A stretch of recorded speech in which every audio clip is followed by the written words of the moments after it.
कहते हैं कि जो समय बीत गया वो कभी वापस नहीं आता और यही छोटी सी बात हमें हमेशा ये याद दिलाती है कि हमें अपने आज के समय का किस प्रकार सदुपयोग करना है ताकि भविष्य में हम कभी भी बीते समय को लेकर परेशान ना हो।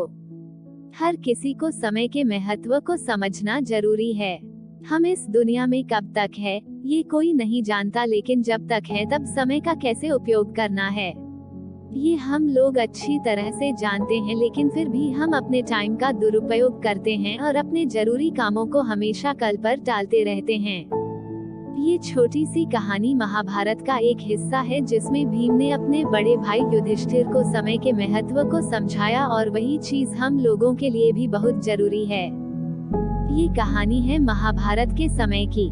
महाभारत के युद्ध के बाद युधिष्ठिर ने राजा के रूप में शासन करना शुरू किया।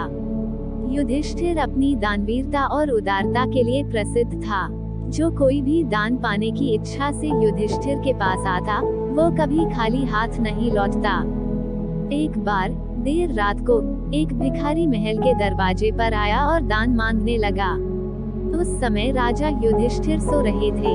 रानी द्रौपदी ने उन्हें जगाया, लेकिन युधिष्ठिर ने कहा, मैं बहुत थक गया हूँ। भिखारी को सुबह तक इंतजार करने के लिए कहें। कल सुबह उठने के बाद मैं उसे उसके वजन के बराबर सोने के सिक्के दूंगा। उद्धरण चिन्ह। द्रौपदी ने यह बात भीम को बताई। भीम ने जब ये बात सुनी तो वह तेजी से उस बड़ी घंटी के पास गया जो महल की छत पर थी, और वो घंटी सिर्फ तब बजाई जाती थी जब राजा युधिष्ठिर कोई बड़ा युद्ध जीतकर वापस आते थे। भीम बिना रुके उस घंटी को जोर जोर से बजाने लगा।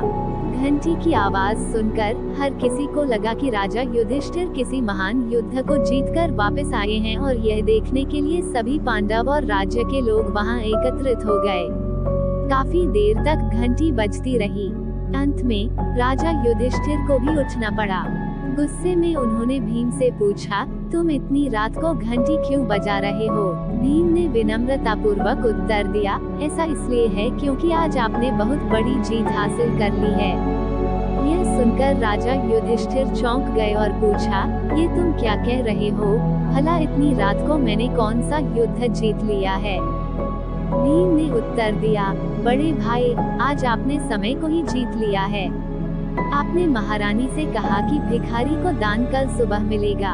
अब यह घोषणा तो कोई तभी कर सकता है जब वो समय के साथ जीत हासिल कर ले। क्या आपको यकीन है कि कल सुबह तक आप दान देने के लिए जीवित रहेंगे, और या फिर ये भिखारी इसे प्राप्त करने के लिए जीवित रहेगा? यह सुनकर युधिष्ठिर को भीम की बात का एहसास हुआ और उन्होंने तुरंत उस भिखारी को अंदर बुलाया और उसे दान दे दिया। इसलिए जो काम आप आज और अभी कर सकते हैं उसे कल के लिए बचा के ना रखें, क्योंकि कल कभी नहीं आता। हमारी जिंदगी हमारे आज से ही चलती है। अगर जिंदगी को बेहतर तरीके से जीना है तो हमेशा आज में जिएं।